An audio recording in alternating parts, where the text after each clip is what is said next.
Hi, I am Panagiotis Charalampopoulos, and I will present an almost optimal eddy distance oracle. This is joint work with Pawel Gawrychowski, Shay, Mozes, and Oren Weimann. Let us first briefly recall the eddy distance problem, in which we're given two strings of total length n, and the goal is to compute the minimum number of letter insertions, deletions, and substitutions required to transform one string into the other.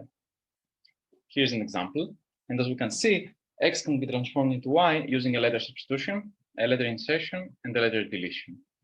In fact, this is optimal as the eddy distance of the two strings is 3. There is a textbook quadratic time dynamic programming solution for this problem that has been rediscovered many times and works on the so-called alignment grid. Here, we write one string on top and one string on the left.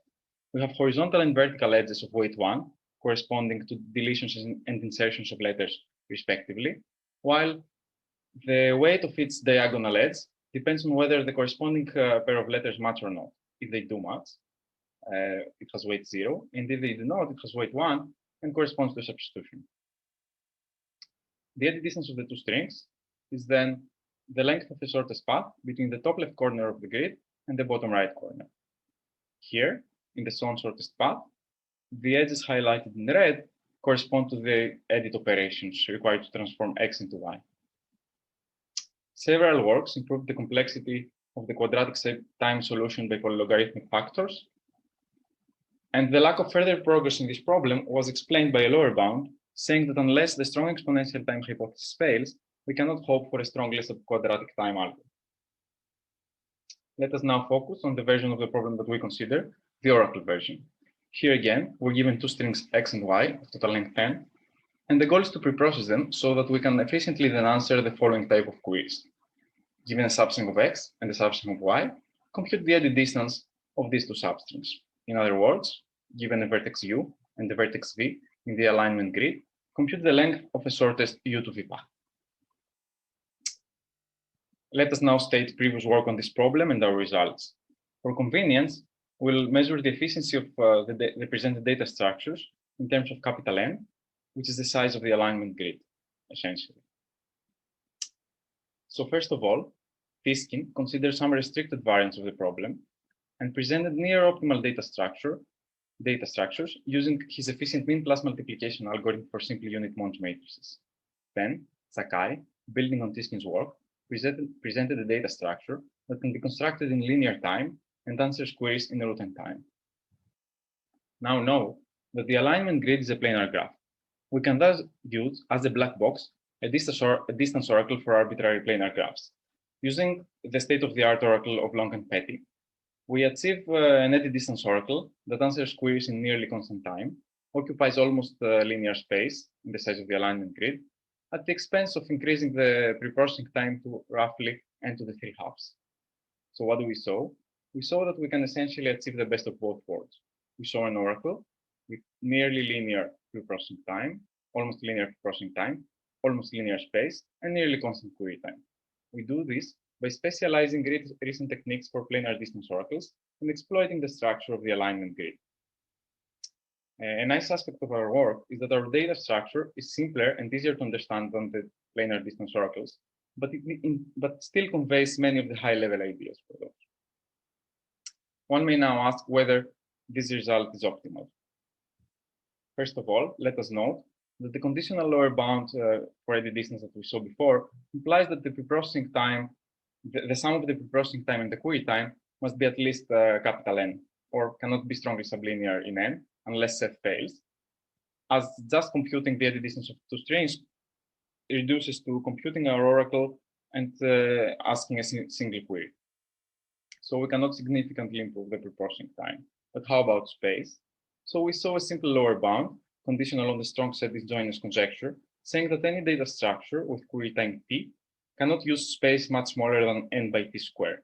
In particular, when t is polylogarithmic in n, it cannot use space much smaller than n. We complement our results by showing the following trade-off. That is, for any query time, for any t, we saw a data structure with query time O tilde of t that occupies space O tilde of n by root t, while the preprocessing time is O tilde of n. So there is still a gap between these upper and lower bounds. Okay, For the remainder of this talk, I will focus on our main result, the almost optimal edit distance for us.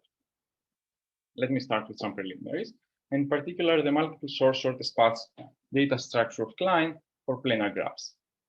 Given a planar graph, we can construct in nearly linear time a data structure that can report in logarithmic time the distance between any vertex on the infinite face of the graph and any vertex in the graph. Such a data structure was first developed for alignment grids and then extended to planar graphs. Here's an example. Consider building the MSSP data structure for the shaded part of the alignment grid. Then we can ask this data structure for the distance between any vertex in the shaded part to any of the red vertices. Similarly, by building the MSSP data structure for the currently shaded part of the alignment grid, we can query for the distance from any red vertex to any vertex on the shaded region of the graph. So now let us see a warm-up oracle that uses just the MSSP data structure.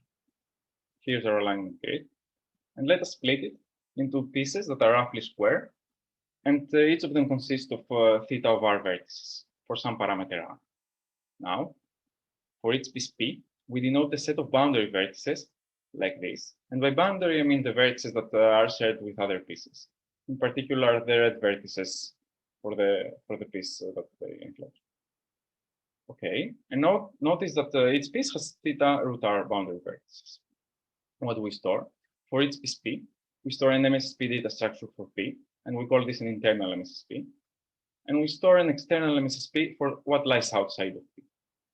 What is the pre-processing time? So we have n by r pieces, and the internal MSSP takes O tilde of r time to compute, while the external MSSP takes O tilde of n time to compute. So overall, we have O tilde of n squared by r pre-processing time and space. How do we answer a query? Notice that any shortest U to V path must cross one of a few boundary vertices of a piece containing U. So what can we do? We can, for each such boundary vertex, compute the distance from U to it, the distance from it to V, sum them up, and then take the minimum of all boundary vertices. As we have square root r such boundary vertices, and for each of them we ask two MSSP queries, each of them taking log n time, the overall query time is root r times log n. Okay, so we have now obtained the promised solution in the header of the slide. Let us now see how to improve upon this. The idea is to store more information for each vertex U of the graph in order to speed up the query. First of all, we'll store the distance from U to each of the relevant boundary vertices that can be on the U to V shortest path, and something more. What more? So let me now introduce Voronoi diagrams in the alignment grid. Consider given weights for a set S of contiguous vertices of the boundary of piece P, and let us call such vertices sides. Let us define the Voronoi cell of each side to consist of all vertices in the outside of P that are closer to that side with respect to the additive distances. And by additive distances, I mean the sum of the weight that this side has plus the actual distance in the alignment grid. Now, because there's a lot of structure in the alignment grid, the Voronoi cell of each side looks like in the figure and is bounded by a double staircase. In particular, it has a bottom right vertex, which we will denote by L of S, and this is well defined.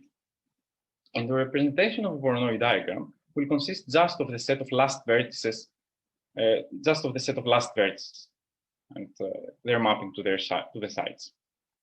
So, although the Voronoi diagram is built for a graph of possibly theta of n size, the representation is just of size root r.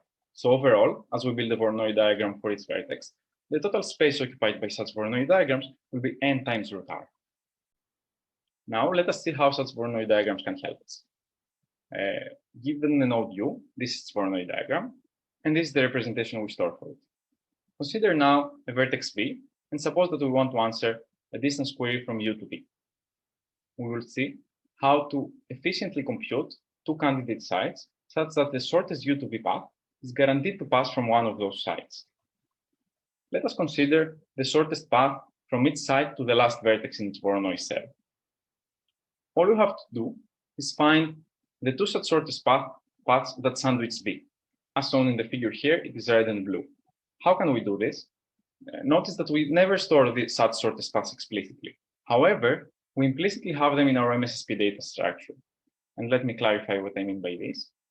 The MSSP data structure can be augmented to also efficiently answer the following type of queries.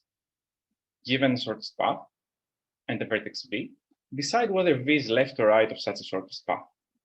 So for instance, here, we can ask whether V is left or right of the right path, and the answer will be that it is right of the right path. Thus, V cannot be contained in the Voronoi cell of any of the top three sides, namely the green, the yellow, and the purple side. So we can discard them. And then we continue using binary search. So V lies to the left of the brown path, so we can disregard the gray side, and so on. And in the end, we end up with two candidate sides. This takes order log square n time, because we have log n levels for our binary search, and in each of them, we simply ask a single left-right query in the MSSP data structure, which can be answered in log n time. So now let us wrap up what we have seen so far. And so an oracle that can be built in O tilde of n to the 4/3 time and answers queries in log square n time. So what we store are the internal MSSPs, the external MSSPs, and the Voronoi diagram for each vertex of the graph. And the query time is order log square n. Why? As we have just seen, we can compute two candidates in log square n time, and then we can check each of them using our MSSP data structures to find the right one. So let us now analyze the pre-processing time and the space occupied by each of the components of our data structure. So for the internal MSSPs, we have n by r pieces, and for each of them we pay O tilde of r pre-processing time and space. Similarly, for the external MSSPs, we have n by r pieces, and for each of them we pay O tilde of n, both in the pre-processing time and the space.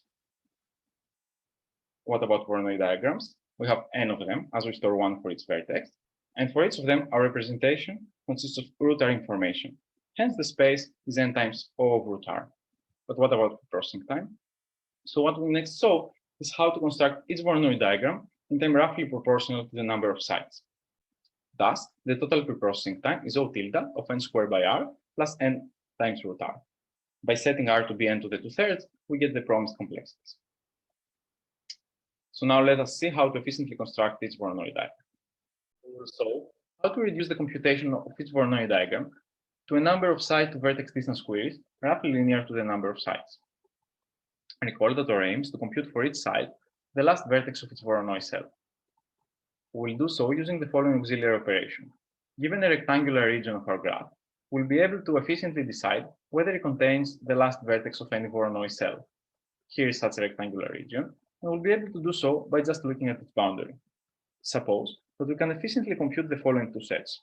First, the set of sites that have in their Voronoi cell at least one vertex that lies on the top left boundary of the rectangle. And second, the set of sites that have in their Voronoi cell at least one vertex of the bottom right boundary of the rectangle. Now let's look at the difference of those two sets. It consists exactly of the sites that reach the rectangle but never exit it, and hence the last vertex of the Voronoi cell must be inside the rectangle.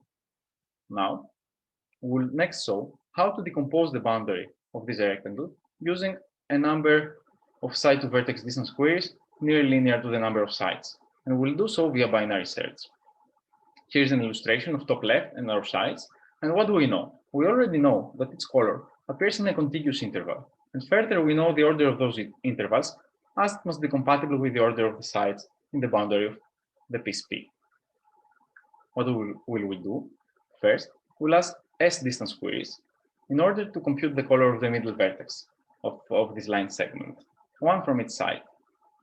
And then, suppose that this color is yellow, we split our palette into two, with the color of the middle vertex inherited by both sides.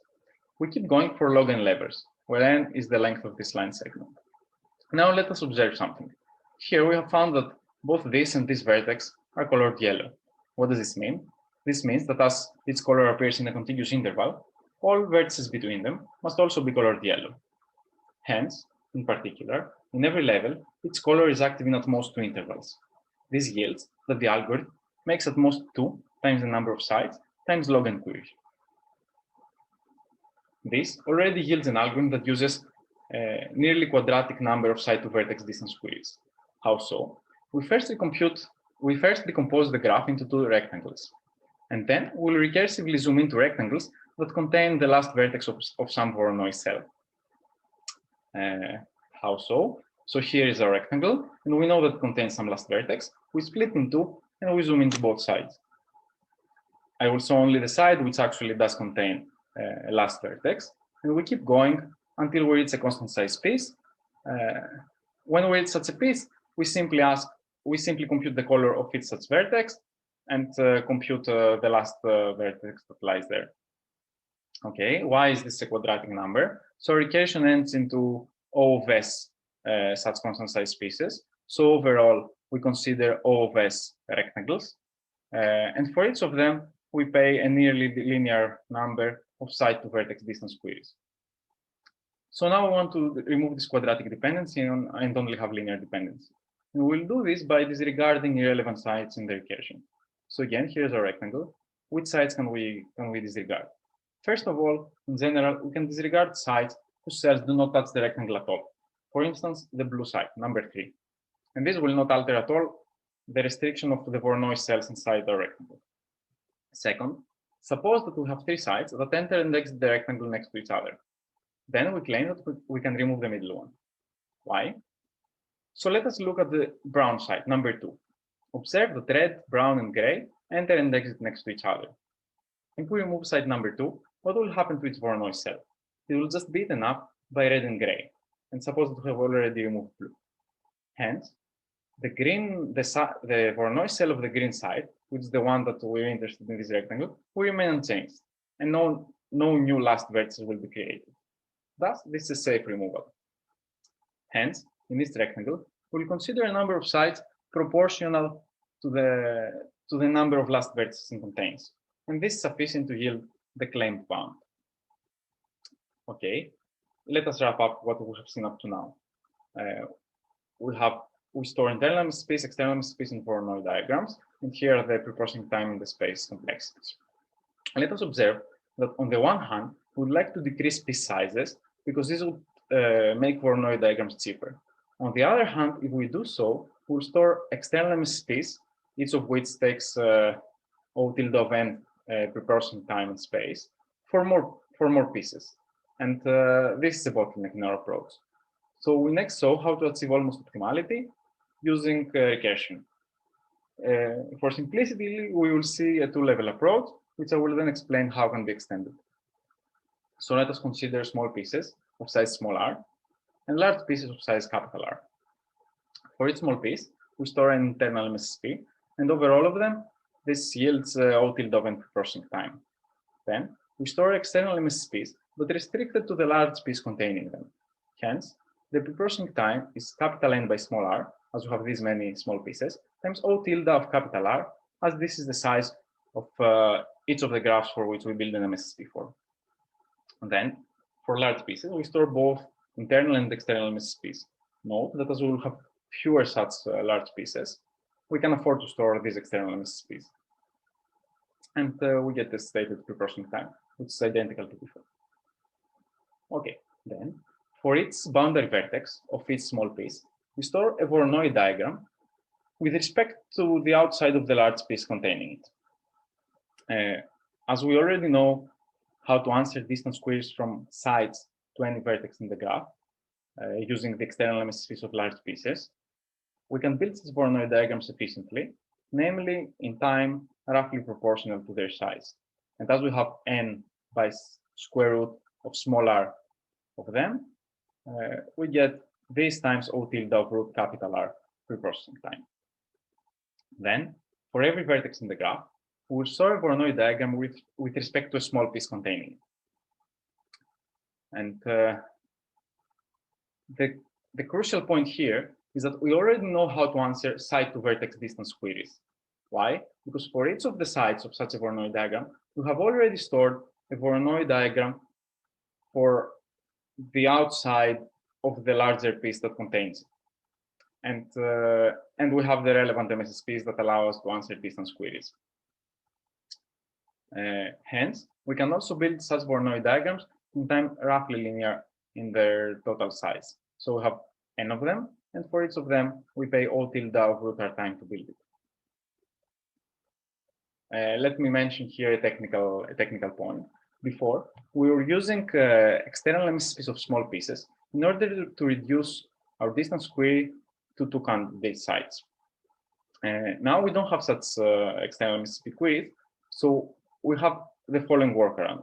We'll store a vertex that lies on the shortest path from the site S to the last vertex of its Voronoi cell, in particular vertex mi of S, which is a vertex that lies on the boundary of the large piece containing S.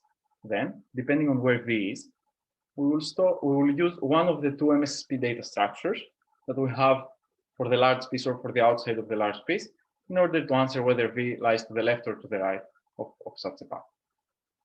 And hence, this is no problem for our left to right procedure, and the space increases just by a constant factor. Okay. Now let us see how to answer a distance query. We're given vertices U and V. What do? We first ask the Voronoi diagram of the small piece containing U in order to obtain 2 candidate sites in its boundary, such that one of them is guaranteed to lie on the shortest U to V path. Then, for each of them, we get 2 candidate sites on the larger piece containing. Thus, overall, we end up with 4 candidates, and we check each of them using our MSSP data structures, keeping the minimum distance returned, sum of distances returned.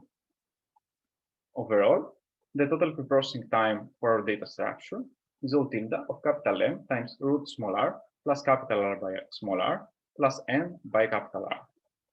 By setting the parameters right, this yields an O tilde of n to the 4 over 5 preprocessing time, which is already an improvement to the roughly n to the 4/3 preprocessing time oracle we saw before.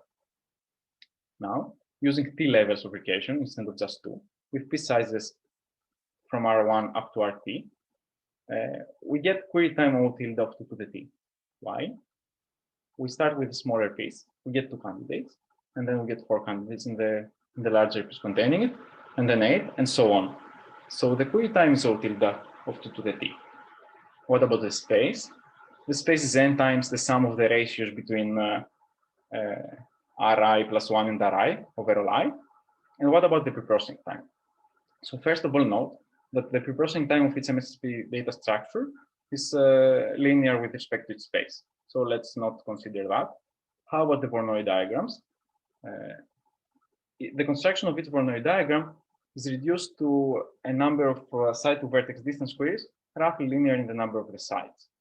Then, by building again the Voronoi diagrams first for larger pieces and then for smaller, we are already able to answer such distance queries in time 2 to the t. And hence the preprocessing time is roughly linear with respect to the product of the space and the query time. By choosing the parameters right, we can get the following trade-off, which is the one we saw in the very beginning, as well as a different trade-off which is shown in the second line of this table. Okay, let me conclude with some open questions. First of all, the obvious open question is how close to linear preprocessing time and constant query time can we get? Secondly, as we saw before, there is a gap between the upper and lower bounds we have for space query time trade-offs, and this should be further investigated. Finally, there is the question of whether any of our ideas extend to any interesting subclass of planar graphs. So it is usual that ideas are first developed for alignment grids and then extend to planar graphs. And here we have done the opposite. We took ideas developed for arbitrary planar graphs and specialized them for grids. Now, the question is whether we can again go the other way around. Okay, this is all I had. Thank you very much for your attention.